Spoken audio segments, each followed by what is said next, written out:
And people think it's just about hair. It's so much deeper than hair. Hair is just the sounding board of where it starts from. And then it goes down into all these other issues that children are struggling with. Peer pressure. We're struggling with self-image. We're struggling with that sense of identity. We're struggling with the sense of connection to our culture. We're struggling to try to find our place in the world. And so hair is a central part of that, because it's the first place where we learn how to express and develop that in life. And so if you're not able to do that, then it impacts every other area.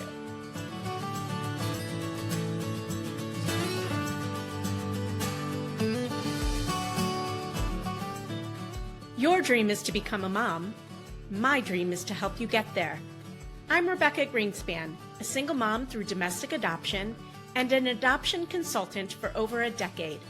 I'll be your guide, along with other adoption professionals and members of the adoption constellation, walking you step by step down this beautiful and complex path of adopting your baby. When I was going through the adoption process, I had no idea what I was doing, what I needed to know, or more importantly, who to trust. Well, after helping hundreds and hundreds of families grow through the beauty and complexity of adoption, I've learned more than a thing or two, and let me tell you, it's not always rainbows and butterflies. This isn't just another podcast sharing adoption stories, but it's for you if you're genuinely committed to diving in with an open heart, eager to learn everything there is to know about adopting a baby so that you can show up for yourself and your child in the best way possible. This podcast is for you if you're ready to put your newfound knowledge into action. Adoption isn't for the weak of heart, and it certainly isn't done when your baby gets placed in your arms. If that's what you think, I'm afraid you're living in La La Land. My promise to you is to keep it real if you promise to keep digging. We'll acknowledge the hard, and we'll also celebrate the joy that is adoption. You ready? Let's do this.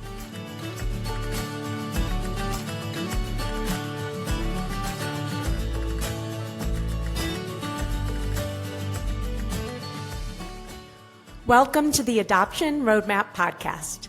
Today, we're diving into Black hair care. My guest is Tamika Swint, the dynamic founder and executive director of Styles for Kids. If you're in a transracial adoption, parenting a Black child, stop what you're doing and listen in. If you've never heard of Styles for Kids, you should, and likely you will, as Tamika is expanding her vision far and wide. Tamika's journey began in 2006 with a simple hair braiding class in Poland, inspiring her to create a hair braiding business upon her return to the U.S. Her encounter with a transracial adoptive mom highlighted the significant need for hair care support among transracial adoptive families and foster children, leading to the birth of Styles for Kids in 2010. Originally known as Styles for Girls with the Z, Styles for Kids, also with the Z, has since evolved to provide comprehensive hair care services and education to children in foster care, as well as transracial, adoptive, and biracial families. Tamika is deeply passionate about delivering hair care with heart, ensuring that every child receives the care they need to build healthy self-esteem and confidence. Her organization now runs two key programs, the S4K Care and Confidence Program for Kids and the S4K Education and Resource Program for Parents. A Chicago native, Tamika holds a BA from the University of Illinois at Urbana-Champaign and an MBA from National Louis University. Besides her full-time role at S4K, Tamika is a dedicated wife and mother, passionate about cooking, teaching wellness classes, reading, writing, and traveling. In this episode, we'll discuss the new hair care bill, which passed in Illinois, and Styles for Kids' crucial role in advocating for their hair care needs for children of color in the foster, adoptive, and biracial communities. We'll also explore how you, as adoptive parents, can join their advocacy efforts. Tamika's contributions have been widely recognized with features on Today.com, ABC, CBS, The Kelly Clarkson Show, Good Morning America, and so many more. Her mission is to boost the self-esteem and cultural pride of kids through compassionate hair care education and services. Join us as we delve into Tamika's inspiring story, her advocacy work, and how Styles for Kids is making a profound impact on the lives of children and families everywhere. Your child may be next. Welcome, Tamika. Let me bring you on. I'm so excited to have you. It's been so fun to watch your journey, and I can't wait to share it with everybody else. So let's dive right in. Thank you so much for having me, Rebecca. You are welcome. What initially inspired you to focus on hair care for children in foster and transracial adoptive families? Can you describe the moment or experience that led you to founding Styles for Kids? Yes, Rebecca. Well, I can clearly remember there are some moments in life that nothing can prepare you for the moments that happen to you, right? Yep. And I can literally remember that I was sitting at my desk at work.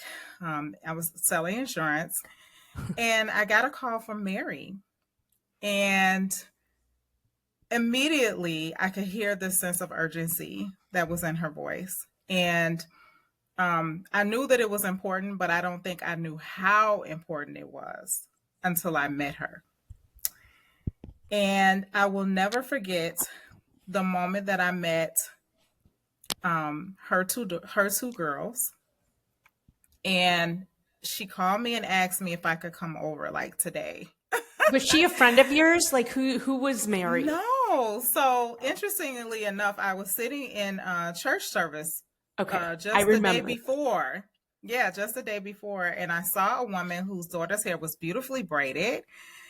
And I said to her, I said, I just felt this prompting to talk to her. And I don't even know why, it's just, it's God, really, that was prompting me to talk to her.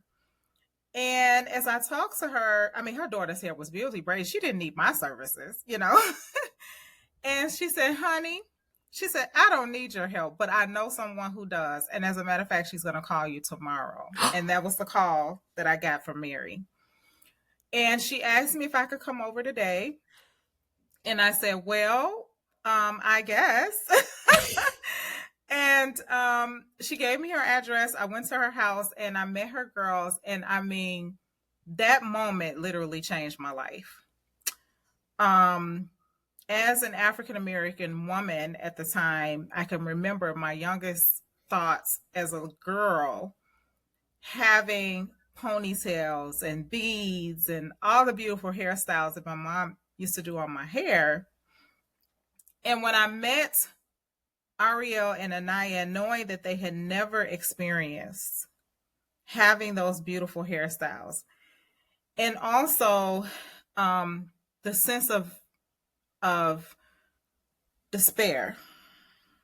It's the only word that I can think of to describe it. That was literally in their house because of the condition of their hair. That rocked my world. And I immediately wanted to help. I remember Mary said to me, she said, I know it's bad, right? And I said, I didn't know what else to say. Yes, it's bad, but there's hope, right? That it can be better. And we're just going to pull ourselves one day at a time, one step at a time out of this. The girls' hair will get better and we're going to get better. Like, you're going to get better. We're going to get better together. And so I always say the moment when I saw Anaya, whose hair was in the worst condition because her hair had not been done correctly in 5 years. The condition of her hair, she was so embarrassed. She really didn't want me to look at it. And I remember when I saw it, my heart just erupted into pieces. And I said, honey, it's going to get better. Like, let me help you, just encouraging them that it was going to get better. And it did. I mean, over the next 2 years, the transformation in those girls, I remember as Marion and I were reflecting on their school pictures. She said, when I look at the pictures before you came and the pictures after you came, it's like night and day. It's like two very different worlds. And what captured my heart at that moment was that I wanted to create that for more families that were in this community. And what turned into one friendship has led into many friendships with many families and many children, that has grown this community over the last 13 years. Oh my God, I love this story so much. I remember when you told me about it the first time, and when I was reading your bio, I'm like, no, there's something more. There's a missing piece here. She told me this story. What was it? So thank you for sharing that. It was totally divine intervention. When you were at this mom's house with these two beautiful children doing their hair, did you know right away you were going to start a company? No, I didn't. I was very much just wanting to be helpful. Yeah, I wanted to be helpful. And what happened was, I remember the very second client of Styles for Kids, Vanessa and Brian. I mean, the girls were at the pool, at the community pool. And I remember Vanessa telling me, Brian ran over. It's like, I know you didn't do this hair. What's going on here? And she gave him my information. And I remember the same thing happened. Like, that phone call came and I'm like, okay, yes, I can help you. Right. I just wanted to be helpful. I wanted to serve the families in my community. I wanted to be a part of these children's lives, who were being raised in families that were adoptive families. And I just really was just excited about being helpful. But what happened is that I started to meet so many parents that had the very same needs. So, Vanessa and Brian turned into Rod and Rosalinda, and then Rosalinda turned, and it just kept going, right? And so over time, what I began to see is that this is a real need, and there needs to be a permanent solution, right? And so me, as this MBA, I have this MBA, and, thinking with my business mind, I'm like, okay, something has to be created to help these families, and I want to be a part of that. It's so inspiring, and I hope other people listening are inspired by this story. It's awesome. It's really, and I can remember too, Rebecca, I want to share this. I remember at the beginning, to me, it didn't matter the number of people that I was serving. I just wanted to be helpful to whoever needed the service, right? And that was truly my heart. I wasn't looking at it necessarily as this business opportunity that was going to grow into something, but how could I use my business acumen to help grow something that would be of service to families in my local community who were struggling with something that was a very real problem that they were dealing with every single day. Well, the entrepreneur in me wants to say that's exactly what makes a successful entrepreneur. When you do what you are called to do and what you're passionate about, it's going to lead to something big. And oh, has it ever, Tamika? Yes. What challenges do white adoptive parents often face when managing their children's hair, and how does Styles for Kids help address those issues? Yeah, well, the very first thing is that I think a lot of parents have no idea what they're getting into until they get into it. Every child's hair is very different. So that's the other thing, that sometimes it takes a while to navigate and really understand your child's hair texture, what's going to work, what doesn't work. So that's the biggest thing I think that most families are facing, is that I have no experience. I don't know which products to choose, and I'm still trying to learn my child's hair. And so you really have to be patient with yourself, and you have to get educated. And that's where Styles for Kids comes in. I suggest every parent start with our basic level 1 class where we just really delve into hair textures. We talk about products, we talk about routines, and the importance of developing those routines early on so that hair is not a struggle for you or your child and it becomes a positive bonding experience between two. But do you think before they come to you, so a couple things here. Mm-hmm. Have you had parents that adopted, I hope not, but have you had parents who have adopted Black children and they had no clue that hair was even going to be an issue? Yeah, that's what I said. Like, parents get into this thing not knowing Like, what they're going to be dealing with. Well, there's Yes. one thing about not knowing,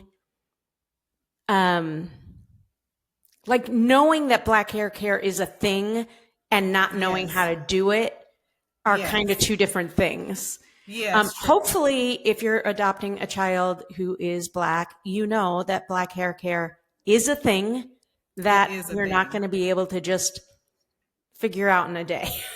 No, it's not. Yeah, So and the more prepared that you can be ahead of time is even better. You're making me think of one family that we have who's heavily involved in our mission now. At the point before they adopted. And I thank God for adoption agencies out there who know that this is a real issue and who are making it a thing to help educate parents who have no clue.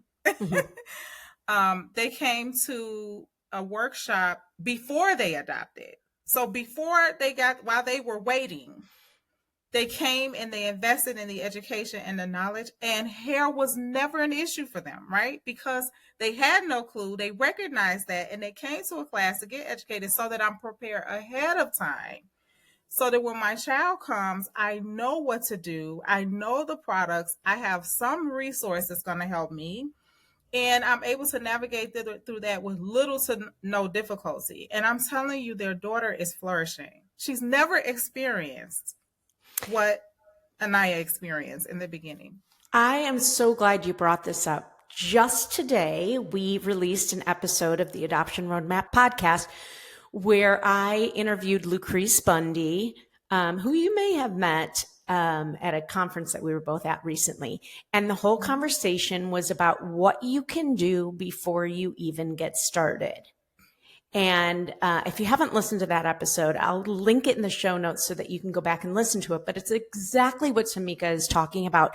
And it didn't even dawn on me that I should be recommending to people who are thinking about transracial adoption, go take a class now and know, is this something you want to take on, that you feel like you can take on, and learn a little something about what you're going to need to have in place from day one. And I have no idea, but I'm sure there's things that you can do from day one to help you. Is another common thing, and I'm just guessing here. I'm guessing that people aren't moisturizing right, and maybe the only style they know is puffs. Yeah, Afro puffs. Afro puffs. Okay. Yes.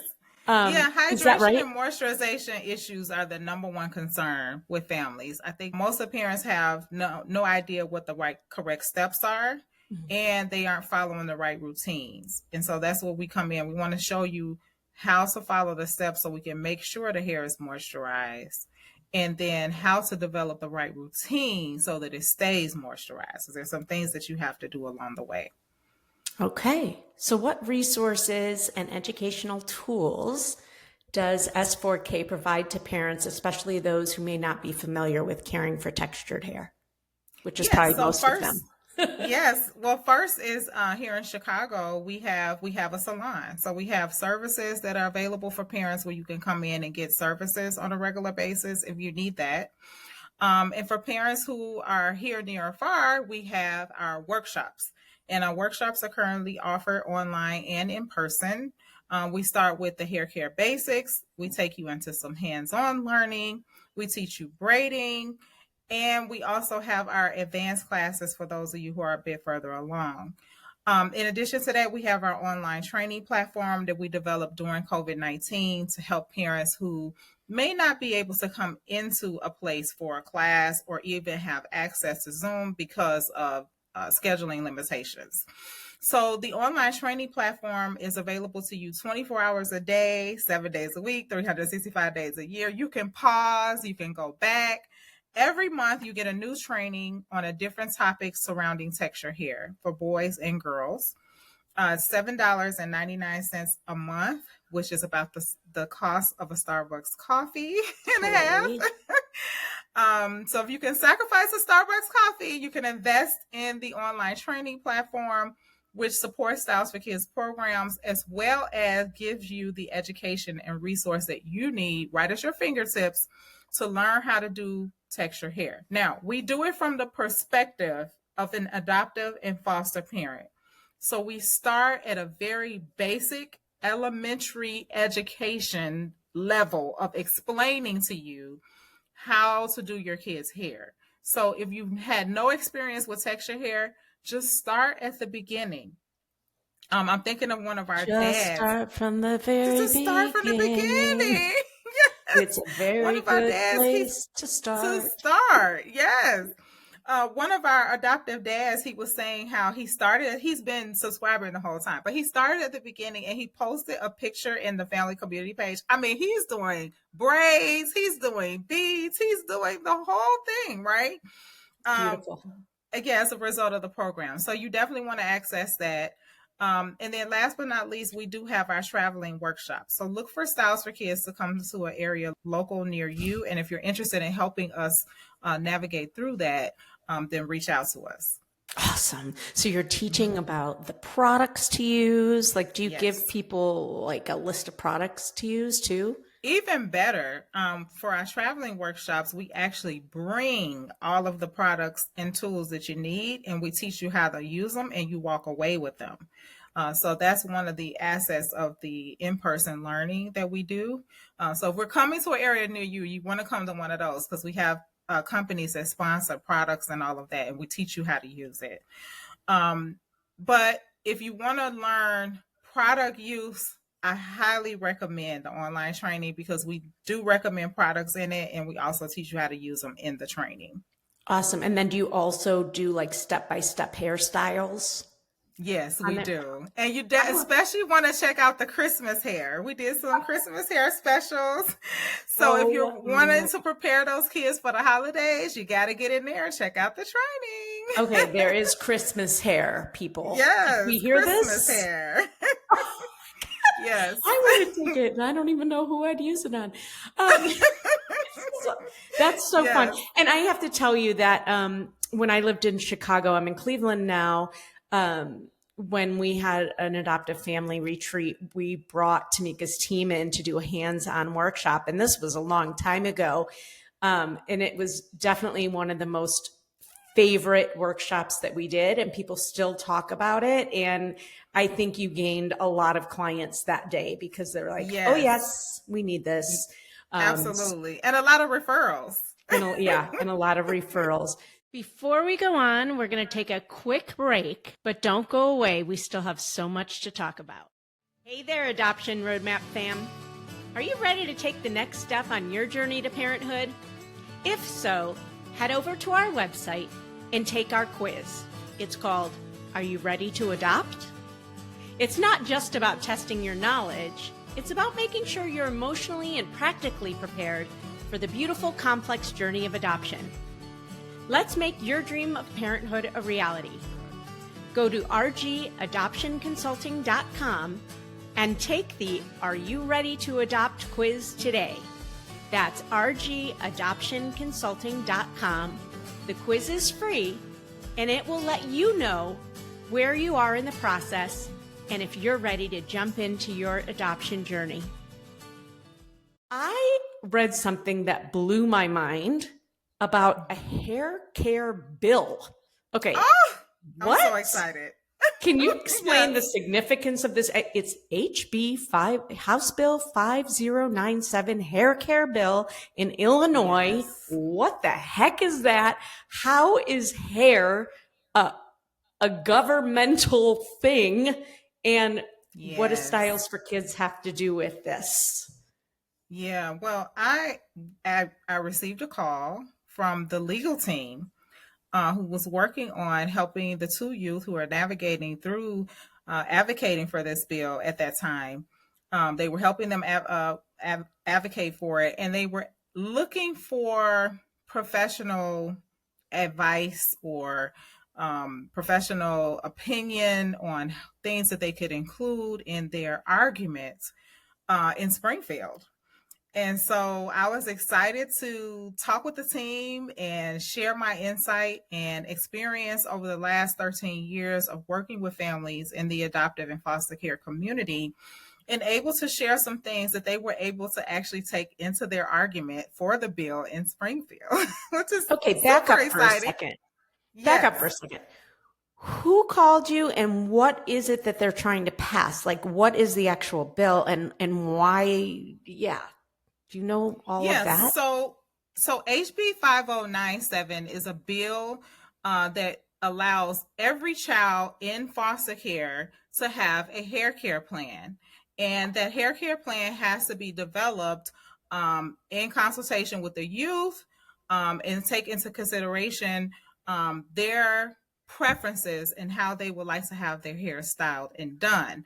And it also advocates as part of the bill that the parents have to learn, right, and take an interest in making sure that their child's hair care needs are met, right? And the child has a say, which is just amazing. This is that they have, brilliant. Yes, it is so brilliant. And it was started by two young women who are foster youth, and they just were sick and tired, of there not being anything to advocate for children in care whose hair care needs were not being addressed. And I actually had the opportunity to interview them. If you can check that out, and I'll make sure I give you the link, Rebecca. I interviewed them on the Heritage Talks podcast, where they got to share their story of what motivated them to advocate for this bill. But they had a legal team that was representing them that was actually writing the verbiage for this bill. And the legal team from Loyola is who reached out to me to ask me about my opinion and my experience in working with foster youth and their families in their argument as they were going to Springfield to fight for this legislation. And I was just so happy to, give my 2 cents. And Rebecca, I have a lot of 2 cents to give. You have like 4 cents, 10 Yes. cents. Yeah. Yes, a lot of cents. 13 years of cents that were built up in this conversation. Yes. And so they were able to take some valuable insight with them and share in Springfield why this bill is so important and why it needed to be passed. Yeah, talk to me about that. Why would we have a hair care bill? Oh my gosh, this is something that has been central to my heart ever since I started working with styles for kids, working and creating styles for kids, is that children need to have a voice. And working with children over the last 13 years, what I've witnessed is that there are lots of decisions that are being made for them and they have no say. And so I was super excited to see that there was already youth in care who were advocating for themselves, because we were already working on a plan to bring parents together to advocate for their children, right, on behalf of the needs of their children who were in foster and adoptive care. We had already started this. And so when I heard this, I'm like, oh, we're just jumping on board with what you're already doing, because we're already in that mindset. And I saw a clear vision of where we were headed, and we're still headed there, to advocate on behalf of transracial adoptive families in regards to the same thing. There needs to be more education. I feel like we have a system where children, Black children especially, are disproportionate. And then on top of that, we're putting them in homes with parents who are not capable, right? Not because they're not willing, but they're not capable because they're not even understanding what they're getting themselves into, right? And that is that I am adopting a child of a different race. I am fostering a child from a different culture, and none of that is being taken into consideration when they're placed in my home.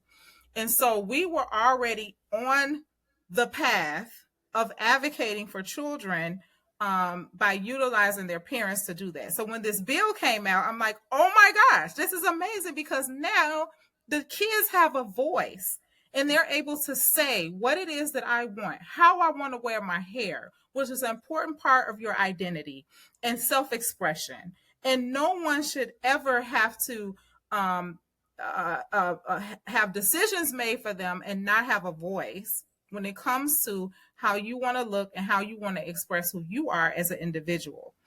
All of my experience in working with transracial adoptees who are adults now, what they say is that they didn't have a voice. And because they didn't have a voice, it's impacted them as adults, where I can't even speak for my own needs or concerns. And people think it's just about hair. It's so much deeper than hair. Hair is just the sounding board or where it starts from. And then it goes down into all these other issues that children are struggling with. Peer pressure. We're struggling with self-image. We're struggling with that sense of identity. We're struggling with the sense of connection to our culture. We're struggling to try to find our place in the world. And so hair is a central part of that, because it's the first place where we learn how to express and develop that in life. And so if you're not able to do that, then it impacts every other area. And so what the bill is doing is giving children the right to be able to have a say, which is the most important part of this bill to me.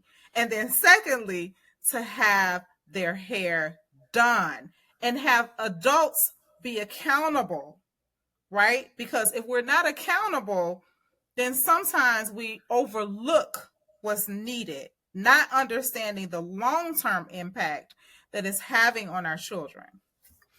So let me jump in. First of all, I love how passionate you are about this. I am so passionate about this.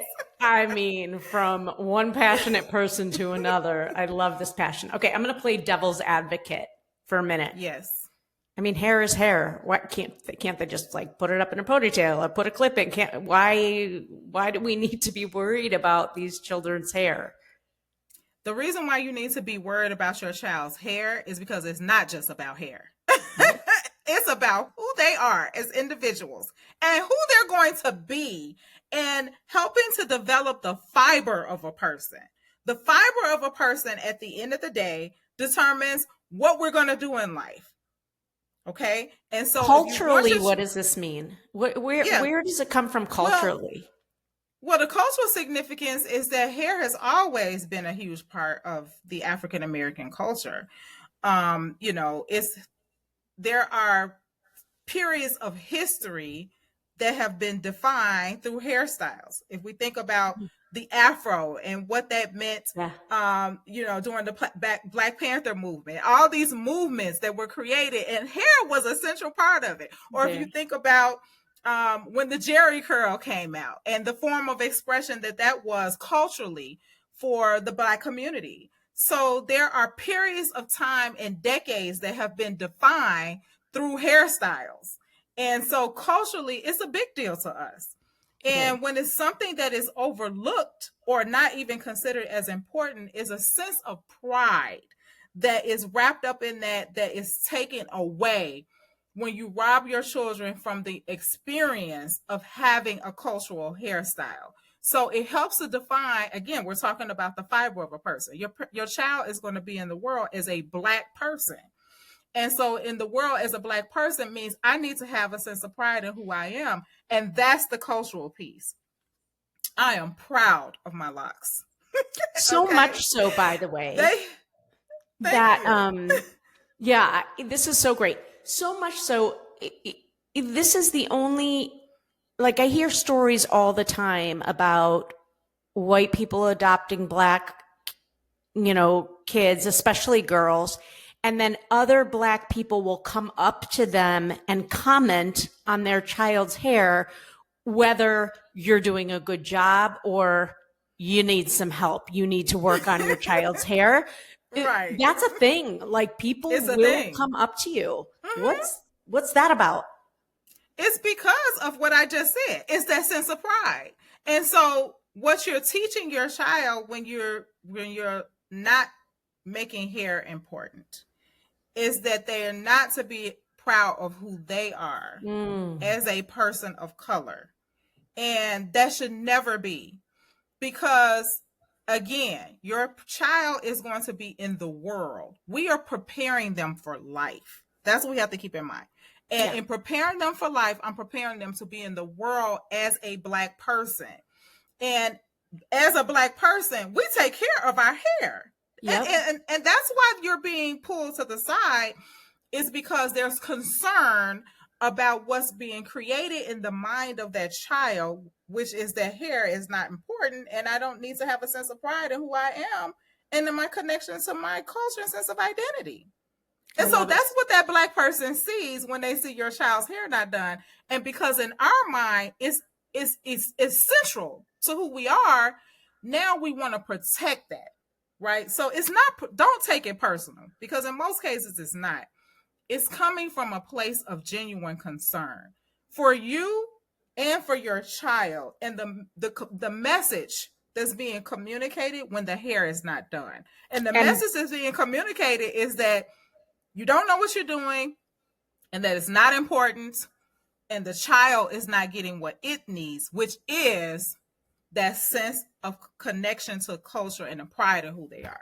And thank God for Mary, who had a concern. Yes. Have you had Mary on your podcast, by the way?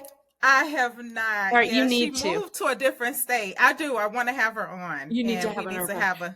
What are some of the common misconceptions or mistakes that you've seen in hair care for Black children in non-Black families, and how can they be corrected?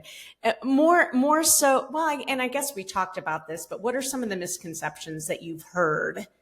Well, the biggest misconception that I've heard, or thing that some parents have decided, is that they don't want to allow their child to have certain cultural hairstyles. So they don't want them to have braids or beads. And I'm not talking about people whose children have sensory issues. That's a whole nother conversation. Thank you for bringing that up. I'm talking about regular folks in regular adoptive and foster situations that are limiting the hairstyles that your child can have because of the cultural implications. Because I live in a predominantly white community, and I don't want to create a situation where my child is standing out. Well, honey, let me tell you, you have a beautiful Black child. You need to be making sure they stand out and look wonderful. Okay, let me help you. Men. To the men. Okay. They need to be on their P's and Q's. And I remember Mary and I had this conversation once. She said, honey, my child's hair sometimes look better than some of the Black moms. And she was proud of that. And you should be. And you know what? Yes, you are going to be judged. I'm going to tell you the hard message. I don't care. Okay?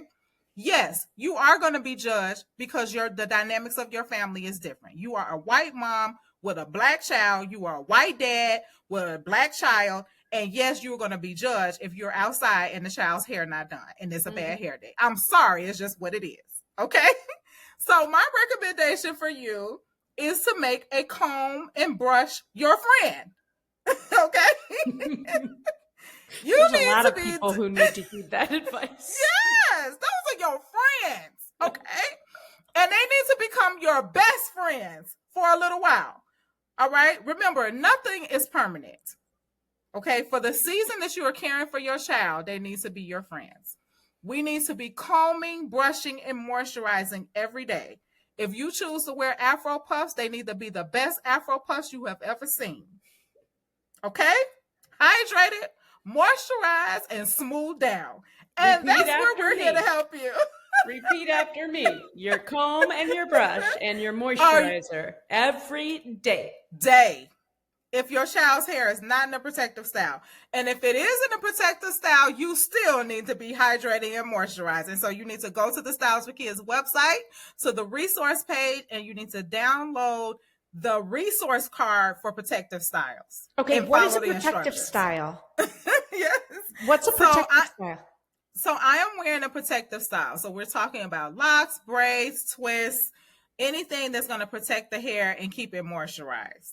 Got it. And if you're listening to this and you want to see what we're talking about, go onto YouTube and watch it. And you can see what Tamika's talking about. Now, you wrote a children's book that I recommend for anybody, especially if you have adopted a Black child or have a Black child. Your hair is your crown. Is a beautiful reflection on the importance of hair in cultural identity. What message do you hope children and families take away from this beautiful book? Yeah, well, first of all, that their hair is their crown. And the reason why I wrote it is because I wanted to create a book that had a positive message about the ages and stages of hair. One of the things that I've been able to witness over the last 13 years at Styles for Kids, and even before that, because I was working with families many, many years before I started, was that I had the opportunity to witness all of the stages that kids go through with their hair. And it's different as they get older, and there's transition and there's change taking place for them and for you as a parent.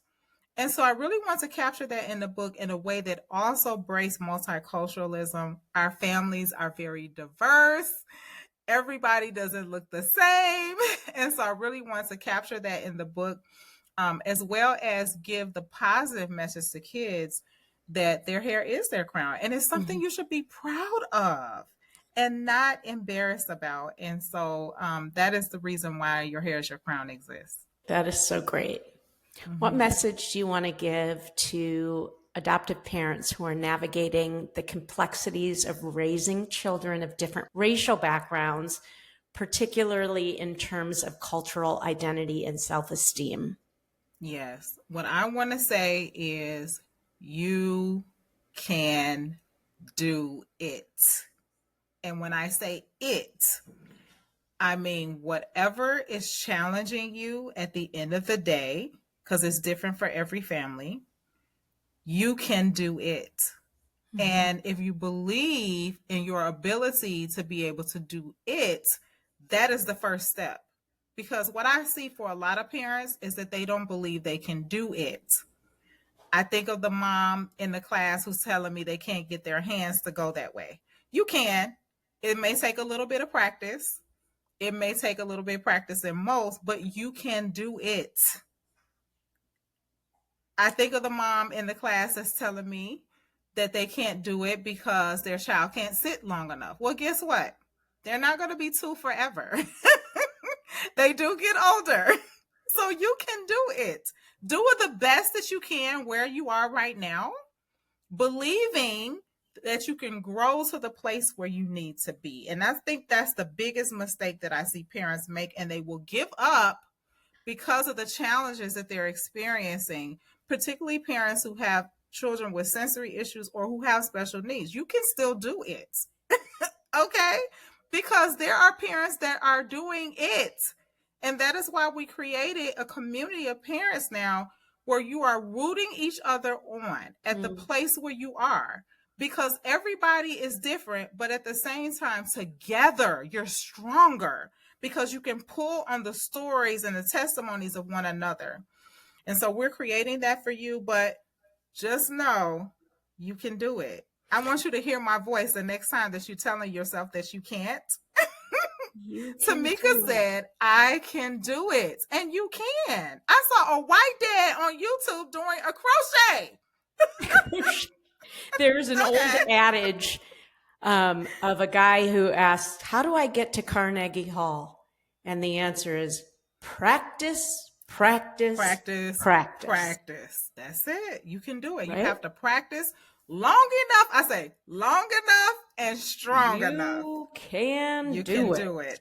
You can do it. Get a mannequin. You can do it. If they can't sit, get ahead and practice. All right. Here's the thing that I think I would have the most problems with. And let's be real here. How long, how many hours, how many minutes does it take to do a woman's hair, a little girl's hair? Yeah. So in most cases, you should be able to, like for me as a professional, it takes about a couple of hours. So you have to be real with yourself, and say, It's going to take a couple hours or maybe 3 or 4, depending on where your level is. But I always say, like, make it a routine. Every other Saturday is hair day, and make it special. Have a routine that you do with your child. Some parents do ice cream every they do ice cream every 2 weeks after hair day. Like, have something that your child looks forward to that's outside of the hair session.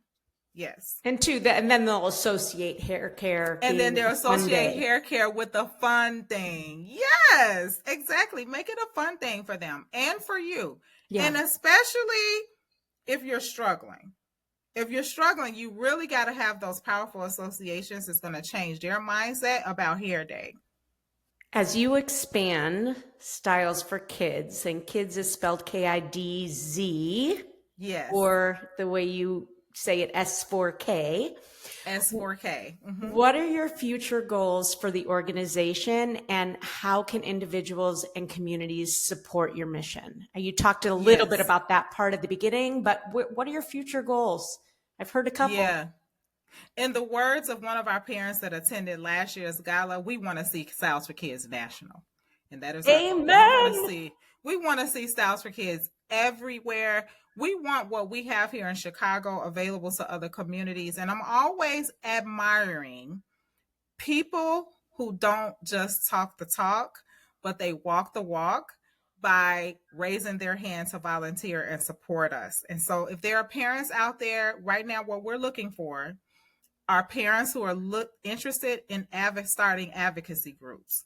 So we're looking for advocacy groups to raise up in every community where we can begin to do these workshops, and we can get education to parents who are struggling. I think about Mary, and oh my gosh, there are so many Marys, you guys, and the number is only growing. It's only growing. So as a person in this community who understands and recognizes the value of what you're investing in, raise your hand to volunteer and say, I want to be a parent advocate leader, or either I want to join a parent advocacy group in my local area, and I want to raise my hand to bring these programs into my local community and help more Marys. I wish I could be everywhere, but I can't. I can only do it with help, right?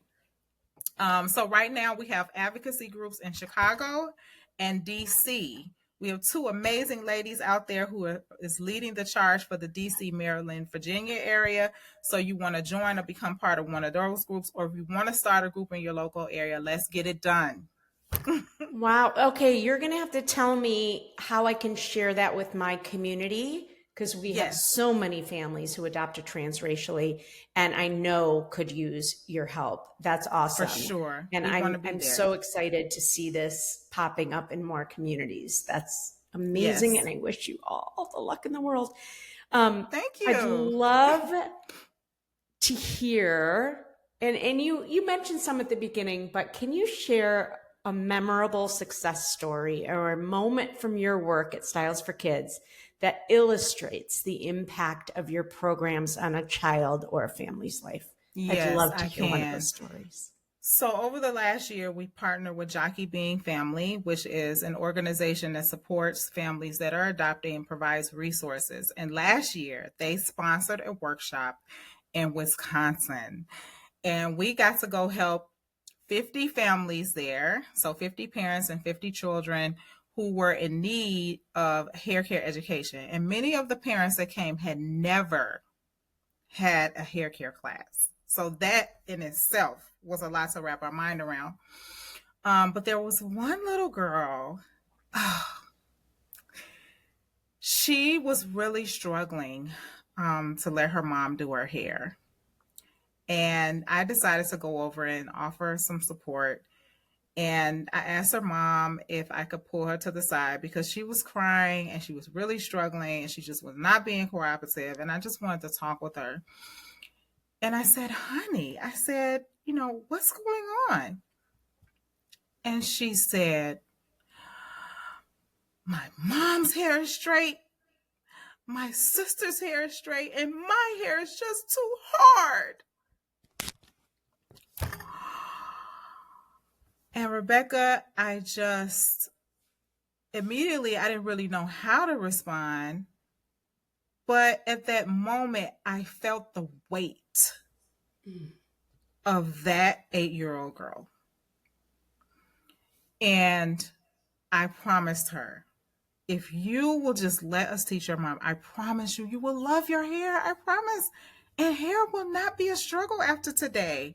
And with tears streaming down her eyes, the only thing I could say was, honey, if you let us help mom and you like your hair at the end, I want you to find me and come take a picture with me. And she was like, okay. And we work with her mom and we work with her mom. And I'm telling you, Rebecca, it was the cutest thing. She ran up to me at the end with my book. And we took a picture together. And her hair was so cute. And she was smiling and there was no more tears. And all I could say was that this is what it's about. Oh, man. This is what it's about. We changed her life that day. And we changed mom's life because she left with skills that was going to make hair a positive experience where hair was not too hard anymore. That's so beautiful. So many of our kids want to just look like the rest of the people. They just want to fit in. Yes. And it's so important for them to feel confident in who they are as an individual. And hair is a huge part of everybody's lives. I don't care what color your skin is. And for the Black community, it's so important. I want to give people like a quick tip, like a quick win, but I want to start with boys for a second, because boys are never talked about. And I know hair care for boys is a thing too. I think you need a special brush. Am I right? Yes, you do. So, I always believe that the Afro pick, if you're going to wear longer hairstyles, the Afro pick is one of the best tools that you can invest in. If you're trying to create curls or waves in a boy's hair, then you need a do-rag, and you got to utilize that correctly and make sure you're being routine with it. And then the third thing is that I see lots of parents trying to start locks or do those curlier hairstyles, and you want to make sure that you have the correct tool. And we have the link for those on our resource page, so make sure you go there. But you need the correct type of comb. We call it a waffle comb in order to create those. Biggest mistake that I see parents making is that you're doing the waffle comb and you're just doing it over and over again without combing the hair out. So you need to moisturize and comb it out in between those everyday waffle comb stylings. You also need to be using some styling products with boys. Okay. Most important thing, develop a relationship with a great barber. You got to have a great barber who's culturally aware. Okay. No, I'm so glad you brought that up, because, oh my God, how would I do an entire episode on Black hair care and not talk about the barber experience? Or the beauty shop. You gotta have a great barber, and you need a good beautician if you're gonna go for that, and you're not gonna do it on your own. You need a great partner. And one thing I'll say about barbering, and if you've not heard our first podcast on Heritage Talks, we interviewed one of our transracial adoptees adults, and he talked about the impact of not having that experience as a boy. You got to give your boys an experience of going to the barbershop. Okay? It's the cultural piece. That's just as important. A Black barbershop. And it's not just about hair. It's about the connections that are taking place in the community. And your son needs that, especially if you live in a predominantly white community where he's not getting that on a regular basis. You got to go to the barbershop. And yes, parents, you may have to place yourself in some uncomfortable situations. That's what I was going to say. I'm not saying your safety has to be an issue. That's not what I'm saying.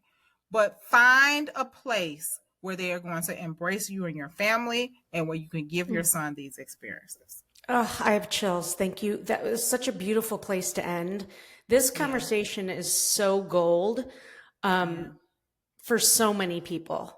And if you loved what you heard, all the things, I'm going to put all the links, but we want to hear from you. So please tell us in the comments, in the reviews, what that you loved this episode. I would appreciate it. And so that more people can hear it also. I like to end with some quick fire questions. Put you on the spot. Okay. Name a person or organization that has impacted your adoption experience or views on adoption. We want to shout them out. Adoption Center of Illinois. Awesome. I love them too. When you feel overwhelmed or unfocused or have lost your focus temporarily, what do you do? I love yoga. It's become something that I love and I'm passionate about. So a session on the floor, gotta go there. Love it. What are some of your favorite brands, just in general? Brands in general. In which category? Anything. Trader Joe's. Love it. I need to have stock at Trader Joe's. I know all the people. Go do it. That work there. Yeah. So I love Trader Joe's. Coach. A great Coach bag is going to change my day. What superpower do you wish you had? Hyundai cars. I drive a Hyundai too. What do you drive? I love my Hyundai, a Sonata. I literally love my Hyundai. I do too. I drive a Tucson. So Hyundai, if you're listening and like to sponsor this podcast, I'm happy to partner with you. You got two people who love to partner with you. Hilarious. What superpower do you wish you had? To fly. Describe adoption in 3 words. Beautiful, challenging, but everything. Tamika Swint, thank you so much for being here and sharing your knowledge with us. If you liked what you heard, please tune in every single week, twice a week on Wednesday and Fridays. And I am really serious and would love for you to just rate and review this podcast so we can get it out to as many people as possible. This information is so important. We will see you next time on the Adoption Roadmap podcast. Bye-bye. Bye-bye.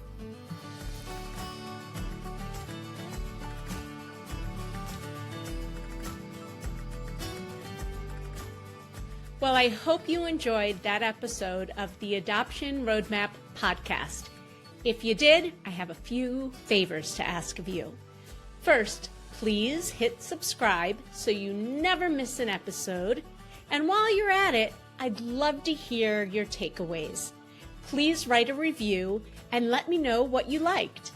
And if you have a question or a suggestion on what you'd like to hear, I'd love to hear that too. Please shoot me an email at support@rgadoptionconsulting.com and let me know what you'd like to hear about. And if you have a question, I may just answer it online. Thanks again for listening. Tune in every Wednesday and Friday morning for a brand new episode of the Adoption Roadmap podcast. Until next time, bye-bye.